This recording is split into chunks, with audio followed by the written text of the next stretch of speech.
you need to slow down in order to generate better results. You need to focus on creating really great content, better quality, even if it comes at the cost of quantity, so you can make it really, really good. But then that's where this approach of amplification that we talk about all the time, that's where that comes into play. So if I'm going to take the time to get really intentional about creating something really, really meaningful.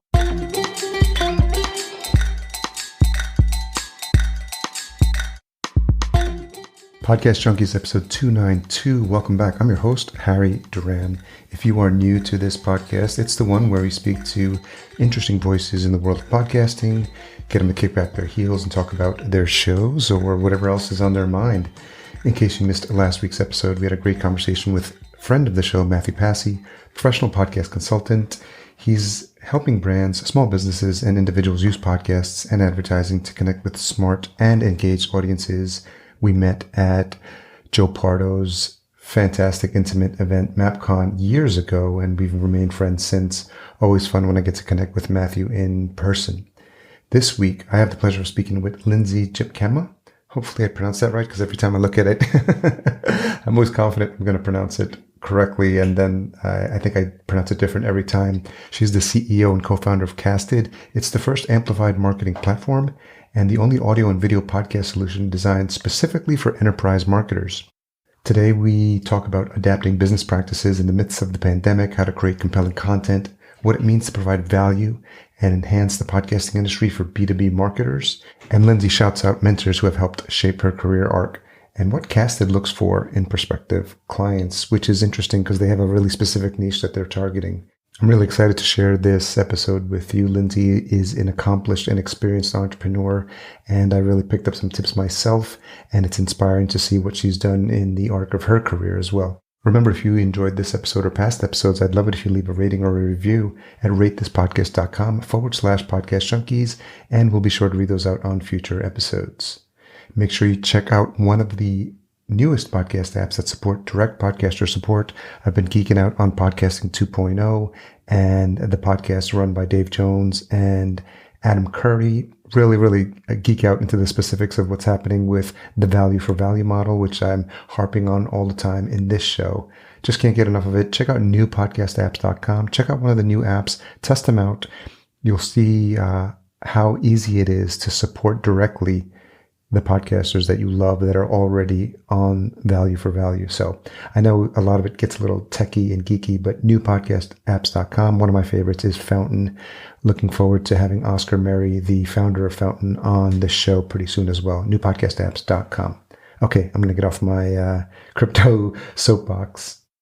As of this recording, it is Tuesday, and I am about to jump on a plane in 2 days to head to Podfest Orlando. I will be speaking on Sunday about some of the success I've had with my second show, Vertical Farming Podcast. So if you are going to be in Orlando at Podfest, I'll make sure to promote it on their page, on their group, but also come check it out. I'd love to see you in the audience.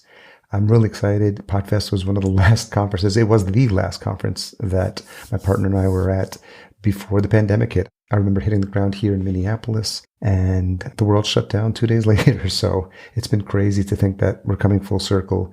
And now I get to see all of my podcasting peeps again in Orlando for the next 3 or 4 days. I'm really excited about that. So again, if you're going to be at the conference or in Orlando, make sure we connect and reach out. This episode is brought to you by Focusrite and specifically the Scarlett 2i2 sound card, one of my favorite go-to sound cards, something I use for each and every podcast recording. The 3G line is a go-to for all new podcasters. Find out more at podcastjunkies.com/Focusrite, and the link will be in the show notes as well. Make sure you stay to the end of the episode where I reveal this week's retention hashtag. But for now, let's get into my conversation with Lindsay. So Lindsay Tjepkema, CEO and co-founder of Casted. Thank you for joining me on Podcast Junkies. I'm happy to be here. Are you making the rounds on other podcasts? And is this part of like your marketing outreach? Yeah, I mean, given who Casted is and what we do, yeah, I do a lot of podcasts, our own and others. Yes, I'm a big believer. I noticed in your background that you started early on in marketing. And is that something when you were in college that you had aspirations to be in marketing? And then where'd the passion for that come from? Yeah, I wish I had a fun story where I was like, an anthropology major or some really fun, crazy path to be here. But I have an undergrad in marketing. I have a master's degree in marketing. I've always been in marketing, always B2B, always the brand and content side of things. I love creativity. I love people and storytelling. And come to find out, that's pretty much marketing, right? Yeah, and I'm wondering when you had some of your earlier jobs, that first one that you had where you're actually the owner, where you first owned your own company, was that Blueprint Marketing? Yep, I did that. I think that was like 2014, 2015 that I went and did that full time. I kind of had it on the side for a while and went and did it full time. Kind of got pulled into it. Just life happened and it was like, okay, well, I can either go get a job or I can lean into this full time. And it kind of took off. Before I knew it, I was serving customers like LinkedIn, and that was the biggest one. That was the most fun. So, what was the biggest shift for you internally for you to decide that 9 to 5 wasn't working for you and you need to be doing your own thing? Yeah, it was a couple things. I was excited about the work that I was doing. And at that time, content strategy was a newish. It wasn't new, but it was like a kind of a on the increase thing that people were interested in, excited about, didn't really understand how to do, willing to pay for it kind of thing, which is a good opportunity if that's what you do. And personally, I had 2-year-old and infant twins and was like, I think it'd be fun to just kind of do my own thing. So little did I know that meant that I would end up working all the time and more than I ever had before. But it was an interesting space in my life that kind of flexibility meant freedom to do what I wanted on my own terms. And you had that company for 5 years, is that right? That sounds right. Yeah, I was. It ebbed and flowed as far as being my full focus and not kind of doing it on the side. But yeah, I think it existed for about that long. Yeah. How big did you grow it? Oh man, it was always just me. Okay. I didn't have any employees. That's actually where I hit a ceiling. And as anyone who's ever gone out on their own, completely on their own, like not starting a startup, but doing your own, being an N of one at a company, is you have to face this choice, especially as things are being successful. It's like, I literally only have a certain number of hours of the day, especially when the service you're providing is your time, your brain. Sure. And so I hit that wall, and one of the clients I was working with was like, you should come on board. You should come work here. And they hit me in a moment of weakness when I couldn't scale up anymore. And I think it was also during tax season. And I was like, I don't want to do this anymore. So that eventually pulled me out of it. Was that the move to Amarsis? That was the move to an agency called Relevance. Oh, Relevance. Okay. Yep. And I was working with them kind of on the side as a client. And then I came on board fully. When did podcasting start to come across your radar? Yeah, I was a podcast fan since probably 2014. And then when I moved to Amarsis, as you had mentioned, I was brought in there to lead all of their global brand and content. And as part of that, I wanted to start a podcast. I was a big podcast fan. Content was completely mine to build and own and create a team around. And I said, we should do this. It'll be a great way to, I don't have to tell you this. It's a great way to connect with your audience and to build raving fans and create human to human connections. And so we jumped in. I think it was probably 2016, early 2017. Did you take the lead on creating that show yourself, or did you have help? Of course, definitely it helped. It wasn't completely on my own. I carried the torch though. I got to be the host, which was pretty fun. And as much as I knew about content strategy, I knew nothing about starting a podcast. It's different. It's a different game with different player pieces and different rules, different metrics. And so I had a team that I said, hey, okay, you guys don't worry about it. You focus over there. And then a couple of them, I was like, come help me. And then I brought in a partner agency called Share Your Genius that really told me how to do this thing and how it should fit into our overall content strategy, and it all came together. What was the thing you had to learn that you didn't know before when it came to podcasting and learning how to put on a good show, how to create compelling content, stuff that you hadn't done in your previous jobs? Man, it's hard to think back to that time. To me, it was a fun challenge, but a challenge nonetheless, to literally get behind the mic and be the voice of anything. I'm really comfortable with that. It's fun. I like it. But until then, as a marketer, I'd kind of been in the backseat, just writing the things, creating the things, planning the things, posting, publishing, hosting the things. But with the podcast, I was entrusted by this brand to literally and figuratively be the voice of what we were doing. And so that was fun, but it was a challenge. And especially not having been the founder. I mean, now it's different. It's Sure. from the ground up, but then it was kind of stepping into this brand that already existed and saying, okay, here's how we're going to represent it in this way. So we'll talk a little bit more about podcasting as it relates to Casted, but I'm curious when the gears start turning for you and you start getting the entrepreneurial itch again, for lack of a better phrase, and how the idea came about for Casted and what those conversations look like with your co-founder. Yeah. So as you mentioned, I started a podcast and quickly realized a couple of things. One, it worked. It was great. It was doing everything we wanted it to do. It was creating these human connections internally and externally. So not just with our external audience, but also we had, nearly 1,000 people in this company who were kind of standing up and taking notice in a way that they weren't of our blog posts or social media content. They were like, this is great. This is actually our customers talking about what we do, or our internal thought leaders talking about why we do what we do, or are teasing up exciting things. This is cool. This is the people actually inside the company responding to the podcast. Yeah. Our salespeople were like, this is great. How do I use this? How do I get access to this? Can I have a clip? Can I share it? And so that was exciting. But then the flip side is that I had no way to measure it in a way that was meaningful to the brand and the business.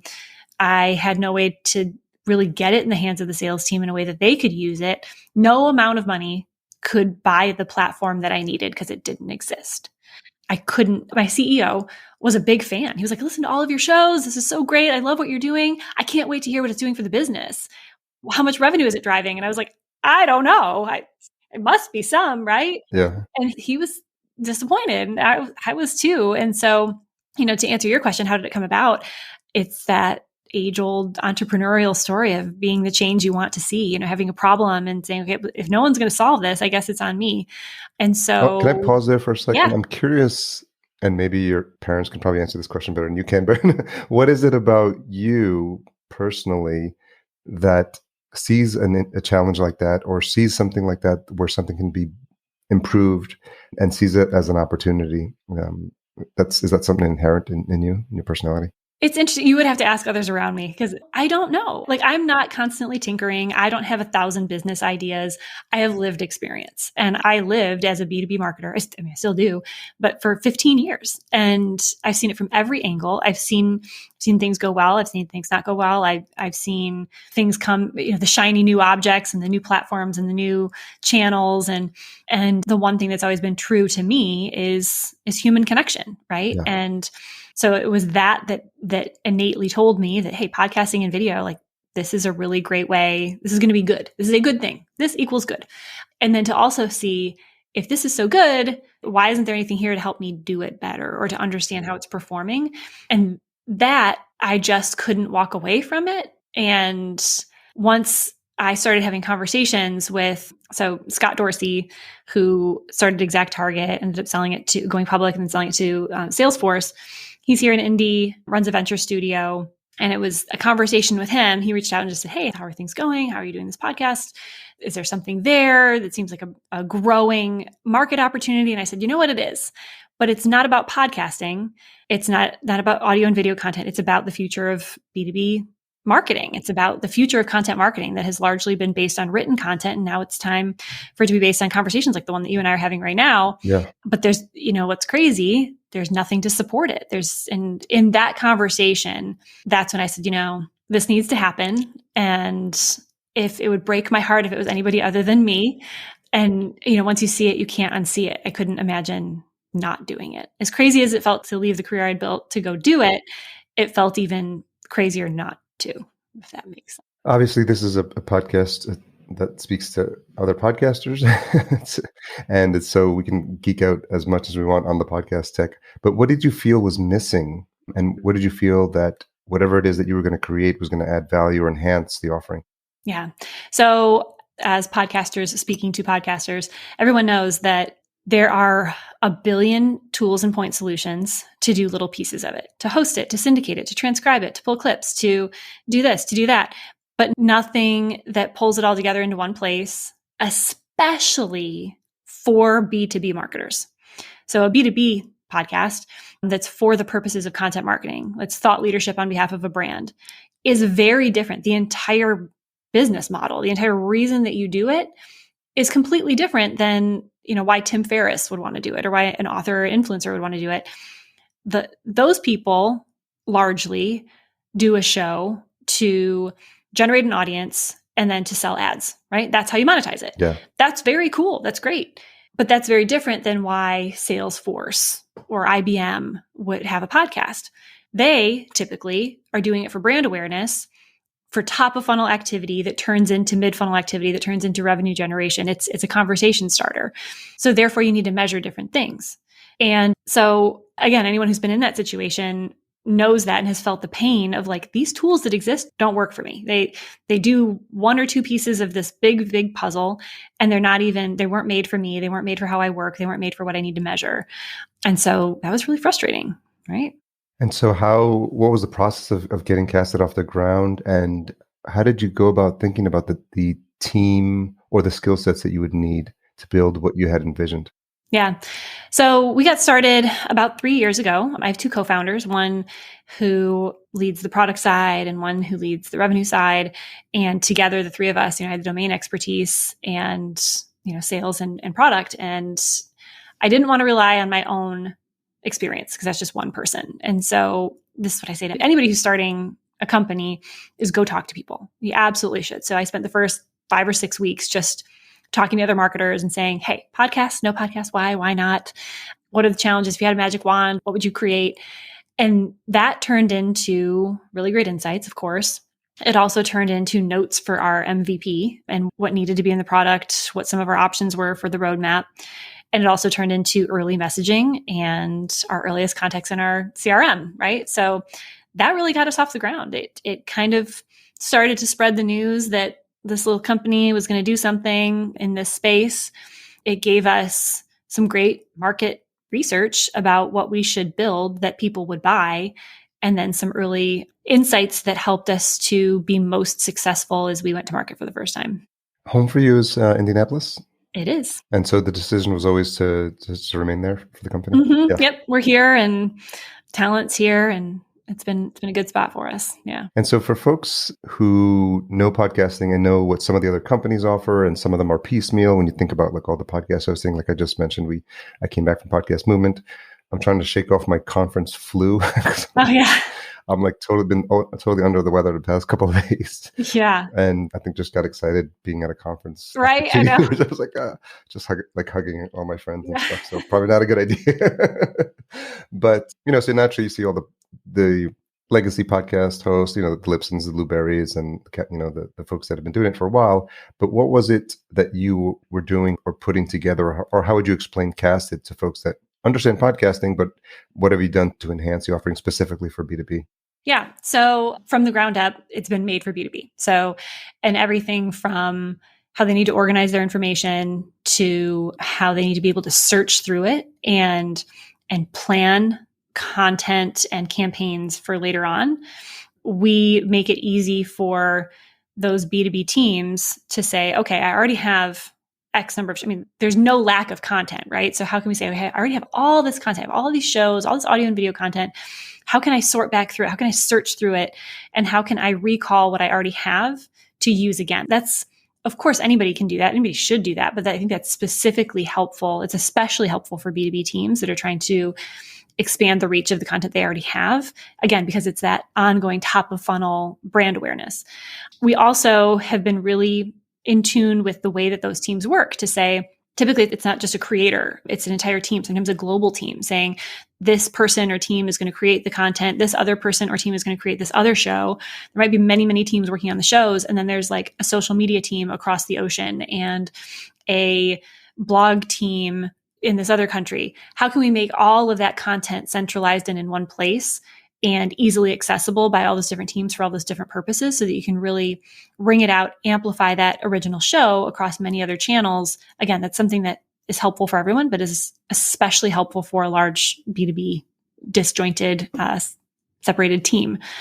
And then also in the metrics. So again, I mentioned earlier, a lot of other existing podcast tools and solutions look at, number of downloads, things that are really helpful if you're trying to grow your audience and monetize it. And are, in a way helpful to a marketing team as well. But what a B2B marketing team really wants to know is engagement. How are people engaging with my content? Who are they? What accounts are they with? And what are they most interested in? So that my team, my sales team in particular, can make that insight actionable, right? How can I draw the lines between engagement and influence on revenue? Those are the insights that we're seeking to provide that go beyond number of downloads, which is, again, helpful for some people. But when you get into B2B marketing teams, they seek other information so that they can do what they need to do with it. So part of what Casta does is actually the production and distribution of obviously the podcast and the creation of the shows for these companies? Actually, no. Okay. We have partners and recommendations for how we can do that. We have done that in the past, but really we are a software company. And so we're the infrastructure and the amplified marketing methodology to say, hey, here's some thoughts on how you should do this. And once you have a show, what you should do with it to maximize the reach and therefore maximize the revenue that it drives. But we have a network of partners that's growing. And so if anybody's interested in learning more about that, we can definitely talk. But in production agencies, marketing agencies that do the amplification, we can come alongside as the infrastructure. Yeah, and I'll probably follow up with you because I own a production agency called Fullcast, and it's a full service done for you agency. And it's funny because we specialize specifically in the things that, business owners don't like to do. And so the more I've added to it, and the fact that, it starts with the editing and the show notes, and then the work posting to the website, then it's the graphics, the audiograms, the videograms. Yep. And then we even write the copy that goes out to their guests, because it's all the things that they don't like to do. They just want to get on the mic and record.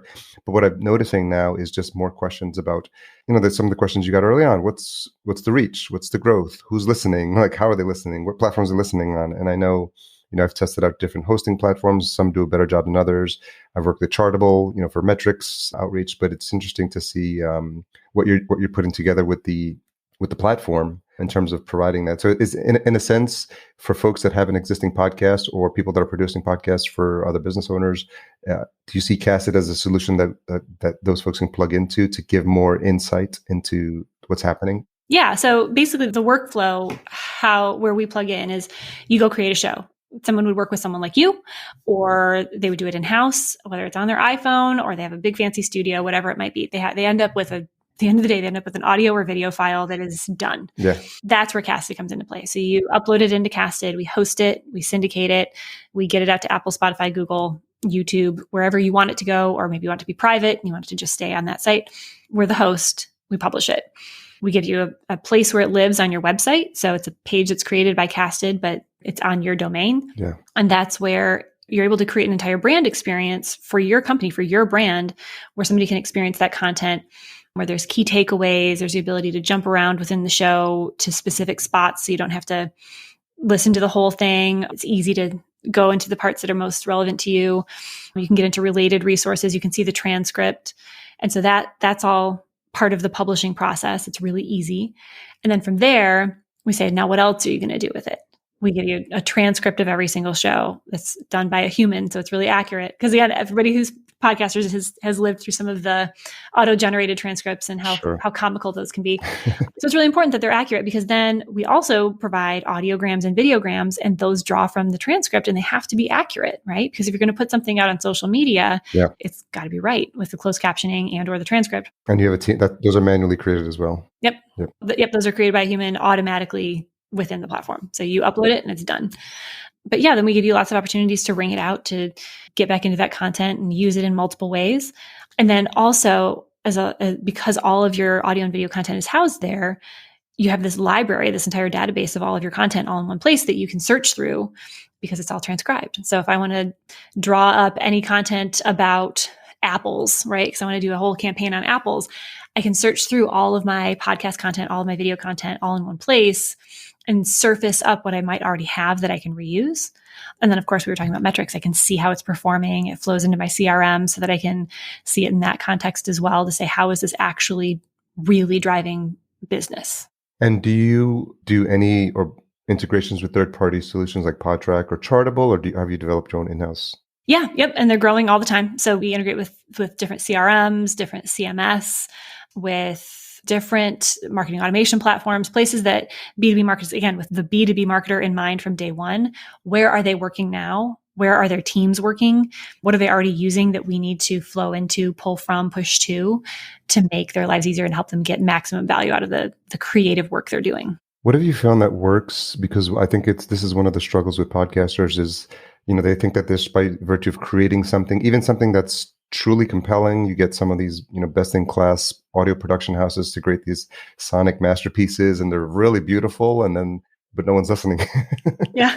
So what have you found? Because there's no shortage of platforms. I've just came back, like I mentioned, from Podcast Movement. There's sessions on like Instagram for podcasters, TikTok for podcasters, Twitter for podcasters, LinkedIn for podcast, and naturally with bigger companies, you have a bigger team, social media team. But how do you think about guiding the creators, the business owners on guidance for where to distribute, best places to distribute in order to get the best reach, and then also to measure, are you using unique tracking URLs on these specific platforms so you can see which ones are getting the most engagement? Yeah.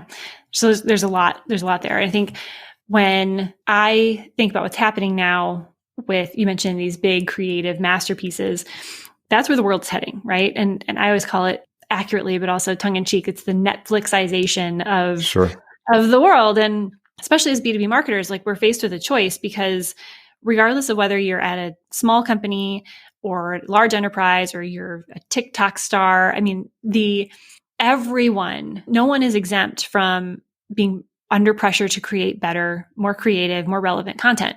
And that doesn't mean expensive production, TikTok. It means better. And that requires more time, more energy, more thought, more creative energy. And so if you're going to do that, which I think you should, you need to prioritize creativity and how it's going to lead to connection with your audience. And then, like you said, but what about if no one's listening? You need to slow down in order to generate better results. You need to focus on creating really great content, which is probably going to come at the cost of quantity in order to quantity over quality. Which one is it? Better quality, even if it comes at the cost of quantity, so you can make it really, really good. But then that's where this approach of amplification that we talk about all the time, that's where that comes into play. So if I'm going to take the time to get really intentional about creating something really, really meaningful, whatever that means for me or my brand or my business, I need to create that first and then say, okay, now what are all the myriad ways that I'm going to use it?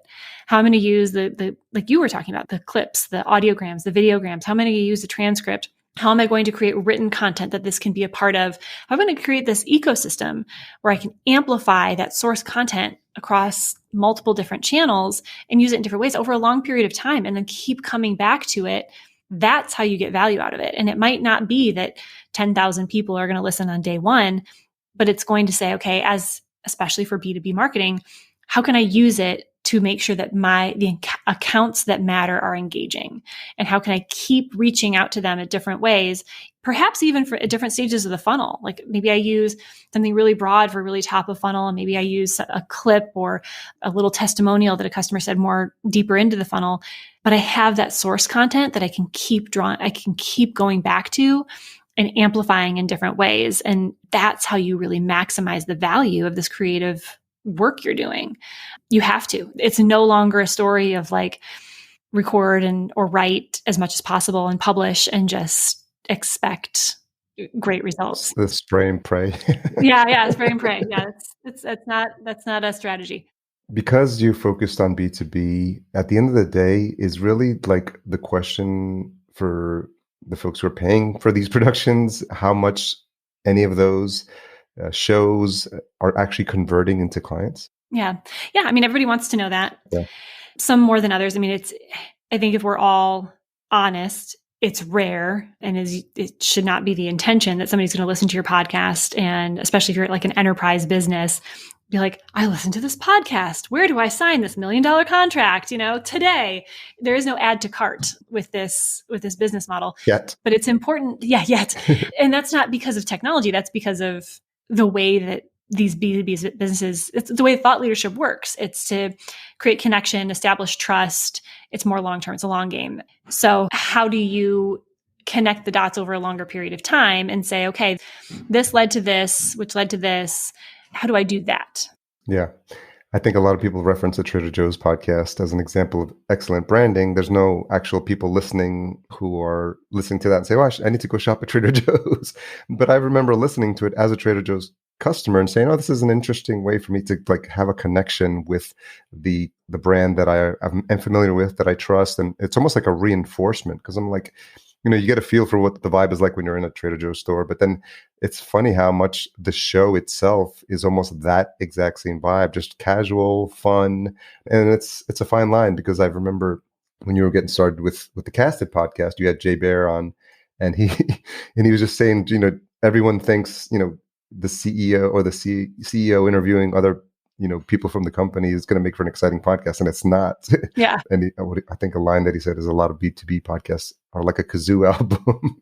Yes. Oh my gosh, I loved when he said that. Yeah. And so it's partly that, and also partly not having the commitment, because he said if you're just going to be in it for 6 months and then you're out, you're going to fail because you're not in it for building that long-term engagement. It's true. It's very all true. It's got to be a commitment to building connection and establishing human to human relationships, and because we're all wired for human connection. That's part of why podcasts are so fun and so successful, is that you and I are having a conversation, and everyone who's listening we're inviting them to listen in on our conversation. And that's really cool. And there's a reason that that's cool, is because we're playing into that human need for what we're all hardwired for, which is connection and people feeling like they're in on something that means something. And podcasts are really great for that, but you have to be aware of what you're doing. Like, what are you talking about? What are you inviting them in on? Why should they care? How is this establishing trust? Not how is this driving a sale, but how is this establishing trust? Good point. And then constantly asking yourself, how else can I use it so that it ultimately does turn into a sale? Because that connection breeds trust, which builds relationships, which then ultimately will drive conversion, which will lead to customers. And then when those customers do join in, they're more loyal. Like you said, you were already a Trader Joe's customer, and it like reaffirmed, and it probably changed your state of mind, like it did for so many other people. When you're shopping there, you're like, I like shopping here. Exactly. I like this place. And, maybe you're even listening to the podcast while you're shopping on the aisles, and super fan. That's it. Right. Yeah. And that's hard to measure. It is.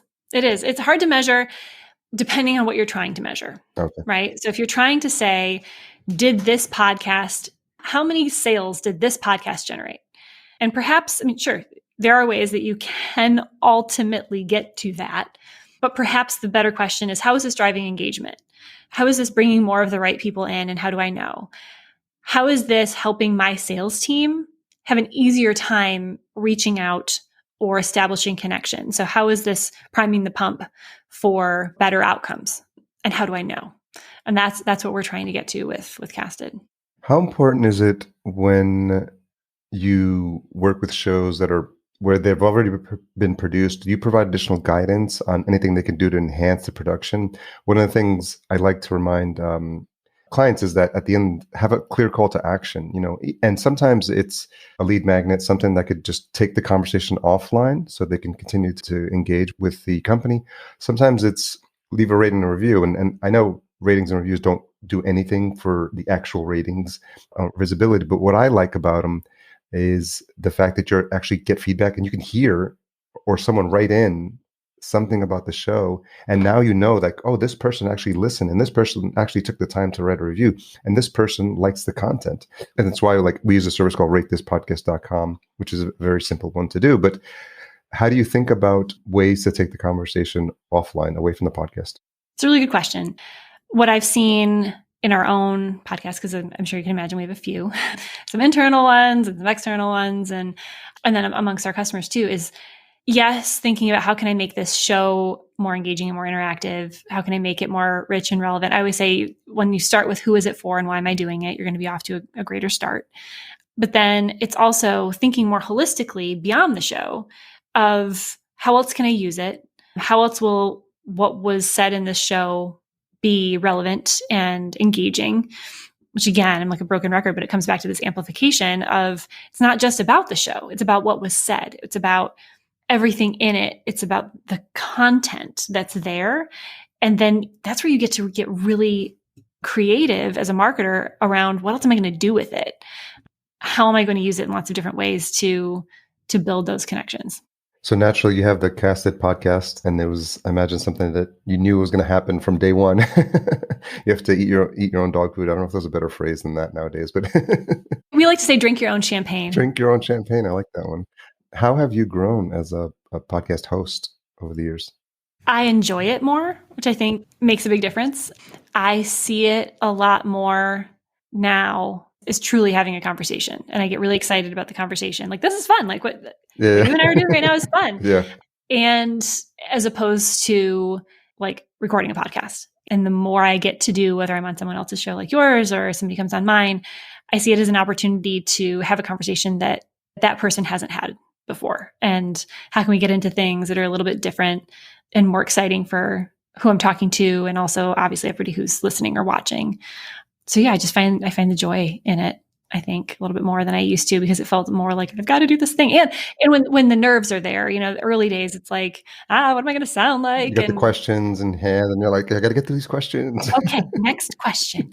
But I think the more fun you have, the more effortless it is, the more, naturally engaging it is.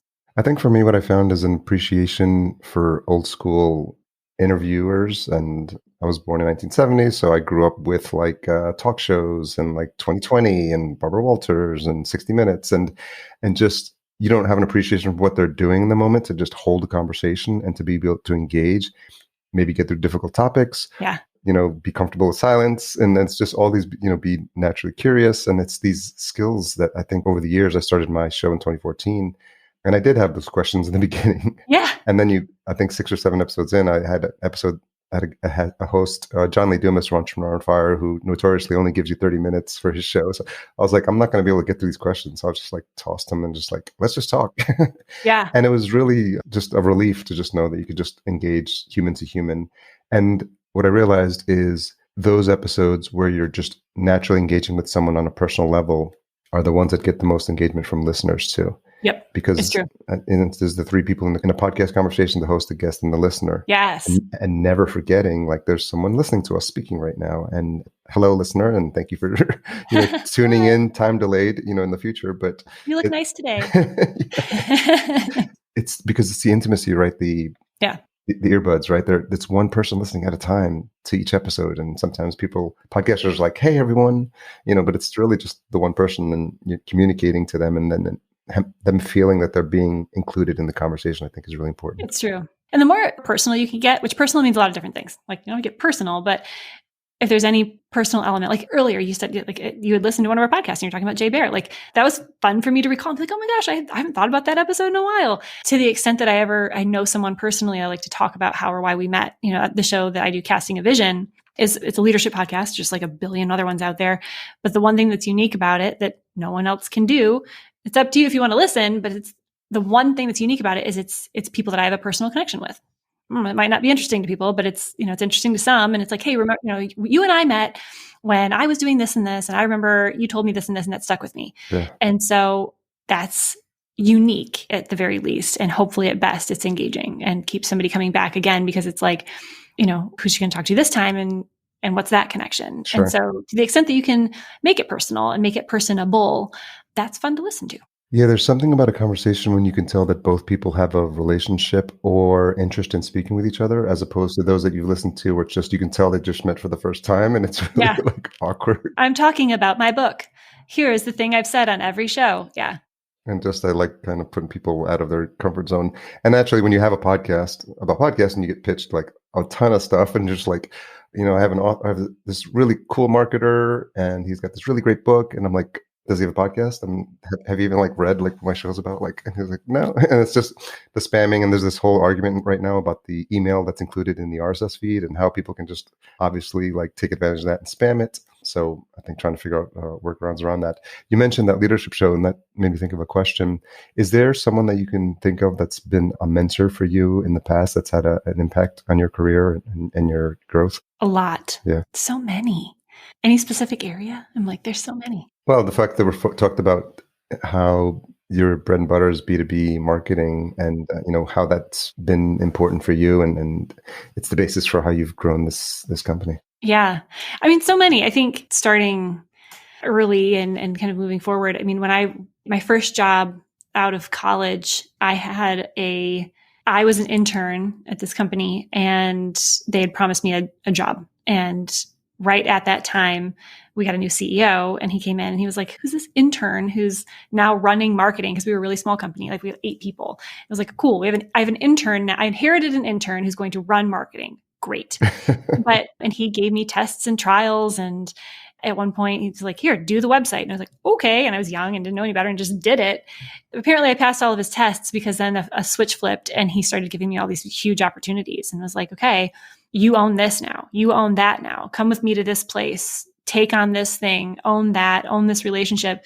And so here I was, by the time I was 24, truly I look back and I was legitimately doing all the things. I was making a lot of mistakes, but he let me. Wow. And he had a certain amount of trust, but also a high level of support for when I would mess up and which things he was going to use as teaching opportunities and which things he was just going to kind of quietly clean up in the background and let me move on. And, that set me up for one. I got a huge amount of, and this is something I recommend to people that are starting out in their career or in a new career. And also for leaders is get as wide a breadth of experience as you possibly can, because then you can always drill in deeper. And as leaders, let people do that. Spread out your wings, try a whole bunch of things, and then you can always hone in later. And I was given that opportunity to try a whole bunch of things really, really early and found I love brand and content and ran with that pretty early on. So since then, obviously, so many people have had a profound impact on me and my life and my career. But that one set his name's Ron Kitchens, and that set a trajectory for me very early on. So shout out to Ron. Hey, Ron. Yeah, I had someone similar. I came from a corporate background. I worked at JP Morgan Chase and E-Trade, and I had that, what I call my corporate godfather. I worked for him like 4 or 5 different times, and he took a chance on me early on. I started out as a teller in a bank, and he just recognized and saw something, and then just gave me that opportunity to say, like, hey, I think you can figure this out. And he was always very patient. And when you made the first mistake, he wasn't hard on you. But if you repeated the mistake, then obviously you didn't learn the lesson. So, important distinction there. And how has that colored how as you started to grow the company? You've got your own companies now. Do you feel like that's influenced how you manage now? Sure. Because it's funny because his leadership style is very different than mine, and so in both ways, and that was great, that worked. Not going to do that though. Yeah. Or also, you mentioned trust and patience and taking a chance on people. From this standpoint, you realize how hard that is because I know more about what was at stake and how him trusting me, how much that meant. That was a lot, but it has proven to me how great it can be for the company and how life-changing it can be for real humans, which is really why we're here, So, yeah.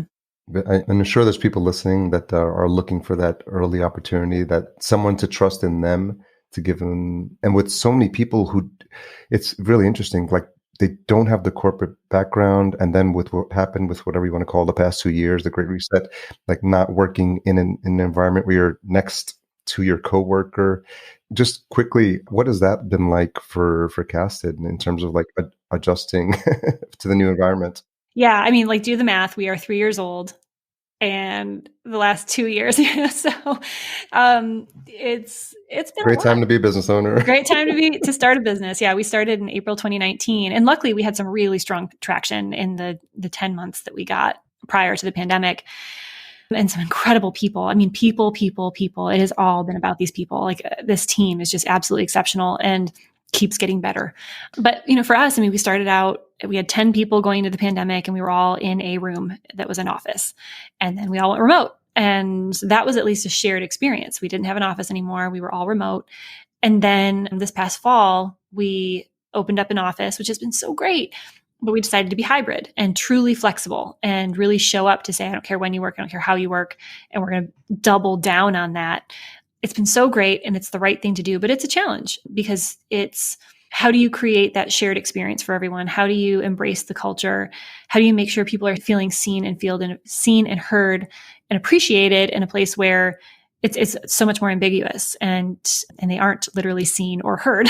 So, how do you wrap your arms around a team when they are all over the place, literally? Ours are all here in Indianapolis except for a couple of people. But that said, many decide that they just want to be remote, which is fine.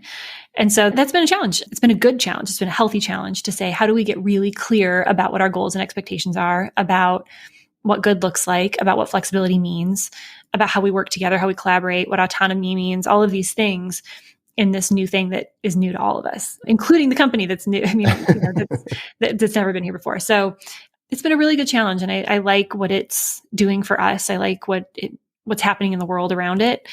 But it's a challenge. It's a challenge for anybody in this spot. We're not alone. Yeah.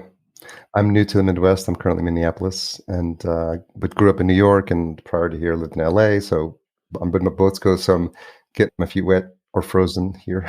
Yeah. The polar bear plunge. Not yet, but what's something about Indianapolis that most people who haven't been there don't know or wouldn't appreciate? Yeah, I might even zoom out and say that the Midwest in general, welcome. The Midwest welcomes you. I grew up in Michigan by way of Chicago for a few years before we moved here to Indianapolis. And so the mitten-shaped motherland is my home. And I've never heard that before. That's what I like to call it. Yeah. But, what do people need to know? Indianapolis in particular is a really great place to live and work. I have a family, and it's been a great place for our family. And truly, there is a strong and growing marketing technology, SaaS startup scene here. We have had no problem hiring really great people here with great experience and who are excited about what we're doing. There's a strong business community here that's in and around MarTech. And it's a pretty cool place that if it's not on your radar, it should be. It's not just the Indianapolis 500. It's not. Or the all of the NCAA tournaments that they have here. Yeah, there's a lot of cool things here. Have you ever been to the Indianapolis 500? I have not. Okay, I have not. I haven't either. I from what I've heard, I'm not into that at all. But I understand it's an experience. Oh my gosh, it's like May. May is the Indy 500 in Indianapolis. It's not one day, but I've been to the track, and it's a pretty cool place to be. A couple questions as we wrap up. What's something you've changed your mind about recently? It is more important than I ever thought it was.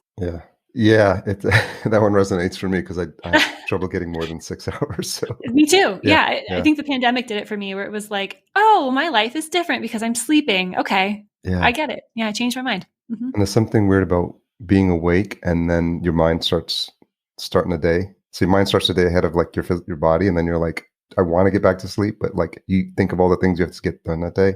Yeah. I did find a new supplement I'm trying out from a company called Neurohacker called Qualia Night.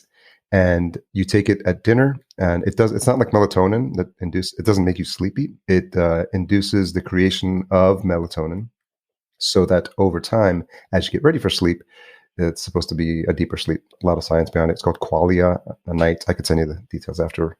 So always testing out new ideas to keep the mind functioning optimally. It's important. Yeah. What's the most misunderstood thing about you? About me, and I think also about kind of all founders, is that you work all the time, and that that hustle and grind is the only way. And I have not subscribed to that mentality. I have 3 kiddos, and we like to snuggle and watch movies. And so, boundaries are important to me.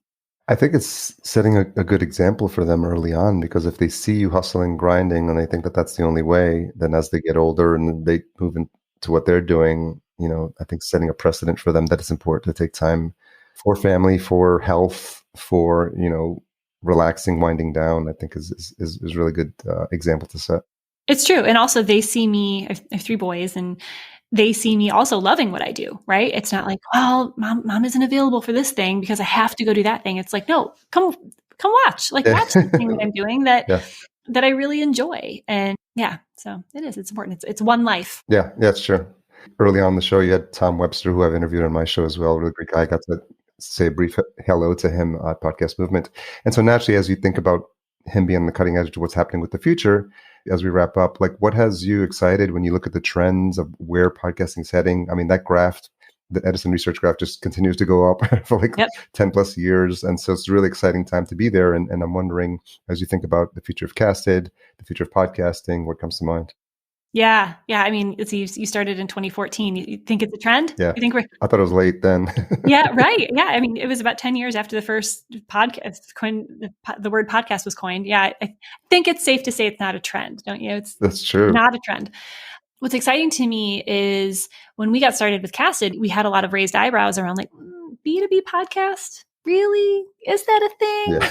And I'm like, yes, it's a thing. And so I'm excited to see that question be asked less and less as it truly does become a thing. And I'm really excited to see it not coming off of being an island over here. Like, oh, you have your entire marketing strategy and your content strategy. Oh, and then over here in the margins, there's a podcast. One thing that I've been advocating for and that we at Casted have been advocating for is it should be the center. Your podcast should be the middle. Your audio and video content should be the nucleus of everything else you're doing. And we're starting to see that happen. And I believe it's the future of B2B marketing, full stop. And I'm really excited to see that happen. Yeah. Who's an ideal prospect or client for Casted? We see a lot of really fun success with our big enterprise customers. We're working with IBM and Salesforce. And so more of those, the Oracles and Microsofts of the world, I would love to keep on bringing customers like that in that have tons and tons of content and say, hey, let's help you organize it, make it more accessible and get more value out of it. And that's a lot of fun. Okay, that's good to know and good for the listeners to hear. Yeah, come on in. Come on over. The water's fine. Yeah. Well, Lindsay, I'm glad your team reached out. I'm glad, I had heard of you on the periphery, and I think I may have even seen you at an early conference when you guys were doing some of the regular ones. So I'm glad we got to finally chat and hear your backstory, and it's very inspirational and to meet other folks in the podcasting space and to see all the different ways people are working within podcasting, big and small, I think is really inspiring. I appreciate you sharing your story. Thanks so much for listening, you and everybody who's joining in. This has been a lot of fun. Where's the best place to send folks to learn more about Casted? Yeah, you can come to the Casted website, which is casted.us. And then I'm really active on LinkedIn and Twitter. Okay. I appreciate your time. Thank you. You too. Thanks again to Lindsay for coming on the show. Much appreciated. Always, always, always never want to take it for granted the hour that people spend with me sharing their story with you. And if you're getting value from it, let them know, let me know, let everyone know if you're finding a good conversation and you want to share it. As a podcast listener, one of the best ways that I get recommendations is when other people recommend specific podcast episodes or shows. So if this has been adding value for you over the years or just with this specific episode, I would love it if you shared this with a friend you think would enjoy it. Intro and outro music composed by my friend Cedar and Soil, cedarsoil.com for his full list of music. Don't forget to check out our sponsor Focusrite and their awesome line of gear, specifically the Scarlett 2i2 Pro. We'll be getting a sneak peek at some of the new gear coming up soon, so stay tuned and listen in this space for more details. Their full lineup is available at podcastjunkies.com/Focusrite. Podcast production and marketing provided by Fullcast, really focusing in on working with folks in the spirituality space, consciousness raising space. And you'll see some of the language changing for me on my profile, on LinkedIn, on Twitter, and on the Fullcast site. But if that's something that is a fit for you, one of the new taglines that I'm using is I'm a conduit for awakened souls ready to transmit their message to a global audience. So that's a work in progress, but it'll give you a feel for where I'm headed. If any of that resonates with you, you can learn more at fullcast.co. Tune in next week for my conversation with Chris Martinez. And if you've made it this far, you're no doubt looking for this week's retention hashtag. Let's go with Casted Lindsay, CASTEDLINDSAY, and tag podcast_junkies, and Casted at Go Casted. Thanks for all you do to support the show. I'll talk to you next week.